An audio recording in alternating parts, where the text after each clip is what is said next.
So yes, finally हाम्रो setup start हुँदैछ and I cannot believe it's actually happening because I think it's been more than a month. हामी सबैजना पेपरमा अफिसमा बसेर डिस्कस मात्र गरिरहेको थियो यस्तो गर्ने उस्तो गर्ने भनेर. But now that we're in the venue, हाम्रो सेटअपहरू स्टार्ट भइसकेको छ. So exactly almost 14 hours from now, we are going to start the event right here. So a lot of ideas have been put in. होइन अब एउटा सानो कन्सेप्टबाट start भएको event चाहिँ it's getting bigger and bigger and bigger. Our entire team is here. So let's go and see को के गर्दै हुनुहुन्छ. Okay, what are you doing? Yeah, आज चाहिँ हाम्रो stage setup हुँदैछ right now. It is currently 8:40 and I'm working overtime, so I better get paid extra अलिकति. So what are you stressed about the most? I am stressed about tomorrow in general भनौँ न. But I am stressed, but I am also excited what it has to bring us. Yes, it will be great. La, high five. Go girls. La, हाम्रो चिया माया हुनुहुन्छ यहाँ. खै त चिया? चियामाया त भोलि स्टलमा आउँछ obviously. आज चाहिँ मेरो डिपार्टमेन्ट स्टेज साउन्ड छ, सो हेरिरहेको छु राम्रोसँग प्र्याक्टिस भइरहेको छ. आज स्टेज सेटअप हुन्छ, के भन्छ एलइडी स्क्रिन सेटअप हुन्छ, भोलि फर्स्ट आवरमै साउन्ड सेटअप हुन्छ अनि हामी हजुरलाई 10 सम्म चाहिँ सब रेट दिन्छौँ. इन केस टच वुड होइन अब वुड कहाँ छ म अहिले खोज्छु तर अब अलिकति सोचे जस्तो भएन अरे ल स्टेजमा साउन्डमा होइन. What's your plan ABCDEF or whatever? भोलि बिहानै म 8 बजेदेखि फलोअप गर्छु सो द्याट 10 सम्म चाहिँ एनी हाउ मलाई चाहिँ सब रेडी हुनुपर्छ भन्ने नै इन्स्ट्रक्सन दिएको छ. भोलि 8 बजेदेखि नै मेरो फलोअप गर्ने काम नै हुन्छ. Which is the part you are the most excited about for tomorrow? भोलि त म पिचिङको लागि नै हो. Oh. हाम्रो सबैजना कन्टेस्टेन्टहरू भनौँ अथवा स्टार्टअप्सहरूको पिच नै हेर्न मन छ मलाई त. Yeah, same here. Let's move on to other people. We have a lot of people in the house. कतिजना चाहिँ घर त जानु भएको छैन. Everybody is doing something, but some people are here. Some people are having momo. So अलिकति disturb गरौँ है त उहाँहरूलाई. So we have our law team over here. अनि त्यसपछि हाम्रो ओभरअल सबै चिज होइन भोलि भिडियो कन्टेन्ट एभ्रिथिङ चाहिँ उहाँको जिम्मामा छ. यस्तो ज्वरो आएर पनि कति ज्वरो आएको छ तपाईँलाई? भर्खर अहिले टेम्परेचर कति छ? बिहान कति थियो? 102. अब बिहानबाट अहिलेसम्म 2 डिग्रिज घटिसक्यो भने भोलि बिहानसम्म युल बी नर्मल है.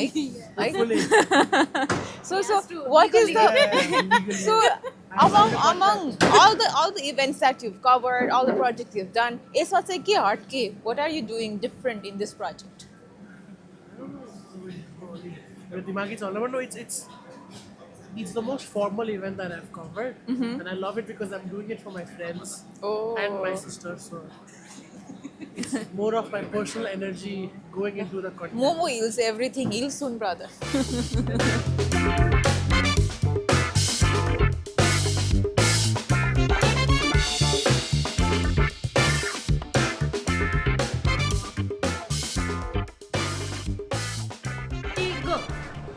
फटा पोस्टर निक्ला hero. Oh my god. Twirl. पछाडी पनि सबै ज्याकेट सबै देखाउँ न. ब्याग पनि देखाउँ न. पुरै घुम्ने हो कि रनवे भएन. First one, look. Let's do it. Oops. Wow, What what are we getting? Organizers card. Wait, organizer हो. हजुर 2 महिना अगाडिदेखिको प्लानिङ अर्गनाइज लगाएँ मैले लगाइसकेँ र यो लाएर गइदिउँ क्या यो त आज घर लाएर गइदिउँ आजदेखि चौपल घरमा के हो तिमी फर्स्ट टाइम अर्गनाइजर भएको क्या हो? लगाएरै गइदिउँ भन्ने सल्लाह दिनु. घरमा जाने हो यो लगाएर टक्क. फर्स्ट टाइम हो. फर्स्ट टाइम कहाँ फर्स्ट टाइम यो अन्डर 40 भने 40 चोटि गरिसकेँ मैले. मेरो ढोका लगाइदिनुहोस् न त्यहाँ छिर्छ कि त्यहाँ लगाउनुहोस् प्लिज. है त्यो ढोका चाहिँ अलि मजाले कुण्डी मत खड्काउ रहेछ. What is this one? आउँथेन होला. यो चाहिँ के लेखेको छ यता भन्ने तपाईँहरूले पढ्न सक्नुहुन्छ. यो एक्चुअली नै हामीले हाल्ने गरी एक्सप्लेन गरे तिम्रो काम. ल 1 2 3 गो. दिस इज द त्यही अन्डर 40 को कार्ड हो हाम्रो है. मेरो भाइले गिल्टी स्पेलिङ फेरि खतरा भनिन्छ. गिल्टी स्पेलिङ भन्नु. GUILT. एन्टरप्रेन्योरको भनौँ न. एन्टरप्रेन्योर. ओ प्लिज इयन. Oh no! bro. EN TER ENTRE PRENUR त्यही पनि बिगारेको के यी छुट्टायो के कहाँ छ E कहाँ NTR NEUR यसरी हिँड्ने हो यहाँ Under 40 हाम्रो पारै हो 40 तपाईँ एक्साइटेड हुनुहुन्छ भोलिलाई ए एकदम म त कुदेर नि आउँछु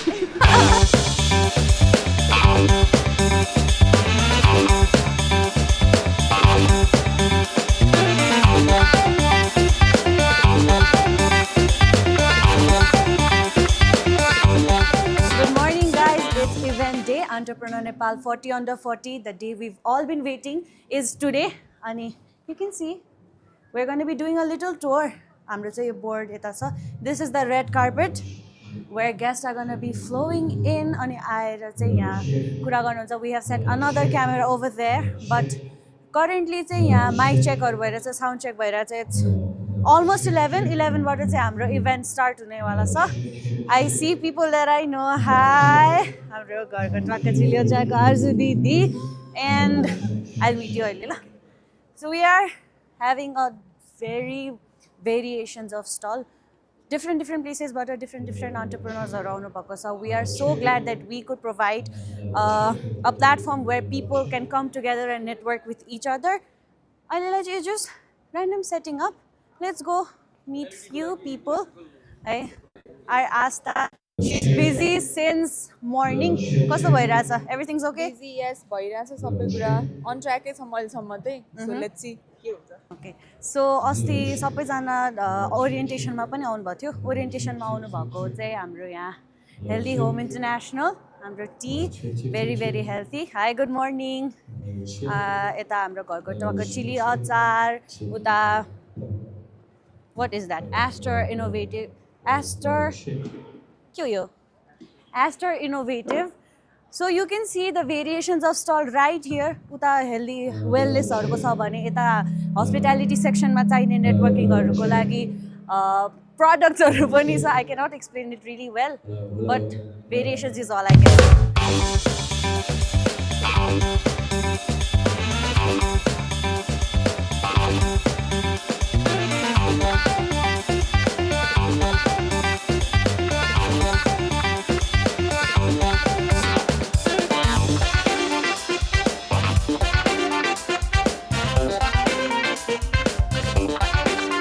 What do you think of the events like this? यस्तो युथहरुको एन्टरप्रेन्योरशिपको बारेमा अब What do you have to say? Nepal as a country ले चाहिँ एन्टरप्रेन्योरशिप नै खोजिरहेको जस्तो लाग्छ. हजुर. हाम्रो देशमा हामी जहिले पनि भन्ने बेला चाहिँ यो इम्पोर्ट एक्सपोर्टको कुरा गर्छौँ, के गर्छौँ. सो इन्डस्ट्रिजको डेभलपमेन्ट होइन, एन्टरप्रेन्योरको डेभलपमेन्ट, बिजनेसको डेभलपमेन्ट भयो भने देशको डेभलपमेन्ट हुने at the end of the day. So this sort of event जसले चाहिँ एन्टरप्रेन्योरशिपलाई यसरी बढाइरहेको छ, यसरी चाहिँ तपाईँको प्रमोट गरिरहेको छ, यस्तो इभेन्ट आई थिङ्क कन्टिन्युसली भइराख्नुपर्छ. यसले नै अरू एन्टरप्रेन्योरहरूलाई अझै जागरण गराउने काम गर्छ जस्तो लाग्छ. This is a great event. I think यस्तो कार्यक्रमहरू भइराख्नुपर्छ किनभने उद्यमशीलता भनेको देशको अर्थतन्त्रलाई टेवा पुर्याउने हो, रोजगारी सृजना गर्ने हो. त्यसैले त्यो भएको हुनाले हाम्रो भविष्य पनि एउटा उज्जवल भविष्य, हाम्रो नेपालको एउटा हामीले चाहिँ प्रस्परस नेपाल भन्छौँ नि हामीले, त्यसको भनेको उद्यमशीलताले एउटा चाहिँ ब्याकबोनको रूपमा त्यसले चाहिँ सपोर्ट गर्ने हो. त्यसैले we have to have young entrepreneurs who create businesses, generate wealth and create jobs. Going around this event, I've just been so impressed by the level and quality of all these businesses and the pitches presented by the young entrepreneurs. Going forward, we definitely need to have more events like this, and I'm looking forward to exploring the possibility of bringing out American entrepreneurs and American investors to help lead future competitions such as these. There's a lot of possibility here. Thank you very much for inviting me. This is very exciting. It looks young people are showing their business and meeting each other and then talking about their entrepreneurship, financing procedure, and then the process how to start business. This is very interesting and exciting event. Thank you. What kind of events do you think we should have in future to promote अझै entrepreneurship? सर्वप्रथम त यो तपाईहरुलाई बधाई छ. यो 40 under 40 कार्यक्रम गरेको हुनाले I'm sure we'll get a lot of exciting pitches and ideas from the entrepreneurs. That is only one part. एउटा चाहिँ एउटा निरन्तरता दिनु चाहिँ अत्यन्तै जरुरी छ. So sustainably year on year to continue the program and keep on adding factors like mentorship, guidance, networking गर्नु भयो भने चाहिँ मलाई लाग्छ कि this program will have a great impact. People who are doing business need to interact frequently. They need to talk about how business is going on, how is the economy, what are the new legal and other provisions, financing provisions, business scope. They need to talk frequently, they need to meet frequently, and they need to see the scope of business. So this type of event is important for the young entrepreneur. Thank you so much. So म तपाईँलाई few questions सोध्छु. So तपाईँले short answer दिनुभए पनि हुन्छ. As you like. Okay. So what trends do you see in shaping the future of entrepreneurship in Nepal right now? Right now, first of all, we have to stop the Nepalese youth from leaving the country. They have to see that there is an opportunity in Nepal. And it's okay to go out, study, but it's very important to come back and serve your country. And that's my message for everybody. Okay, so what are the key skills do you believe every entrepreneurship should have? Like every entrepreneur should have some skills. First of all, an entrepreneur is somebody who is ready to take risks. They should not let any societal norms bring them down. They have to believe in their dreams and keep working hard because success doesn't come easy. But it only comes to people who believe in themselves and keep striving. Thank you so much. Enjoy the event.